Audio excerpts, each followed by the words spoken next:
Hello everyone, welcome back to our channel. Today we are going to talk about a very important concept in chemistry: saturation and concentration.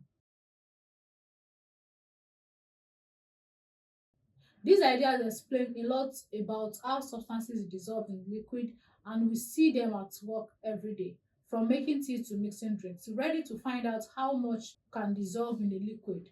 Let's get started. Let's start with saturation. Saturation is all about how much of a substance can dissolve in a solvent before no more can dissolve. In other words, when a solution becomes saturated, it means it has reached its maximum capacity for solute at a given temperature. As you add sugar to water and you stir, the sugar dissolves. But what happens when you keep adding sugar? As you keep adding sugar, eventually the sugar won't dissolve anymore. It starts to settle at the bottom. This means the solution has reached its saturation point. The water can no longer dissolve any more sugar at that temperature, and the solution is called saturated solution. Now think about your own experience. Have you ever tried to dissolve sugar in tea or coffee? Did you ever reach a point where no more sugar would dissolve? Drop your thoughts in the comments. So what happens if you heat a mixture of water and sugar up?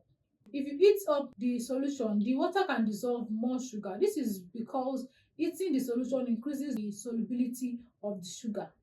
As the water gets warmer, you can add more sugar and it dissolves again. But here is the cool part. If you cool the solution down carefully, it can hold more sugar than it normally could. This is called supersaturated solution. In a supersaturated solution, the solute is dissolved beyond the normal limit, but it's in a delicate state. If you disturb it, or if you add a small crystal of sugar, the extra sugar will suddenly crystallize out. Have you ever made raw candy or tried dissolving water in hot tea or coffee? What do you think would happen if you let that solution cool down? Drop your thoughts in the comment section and tell me if you've ever seen a supersaturated solution before.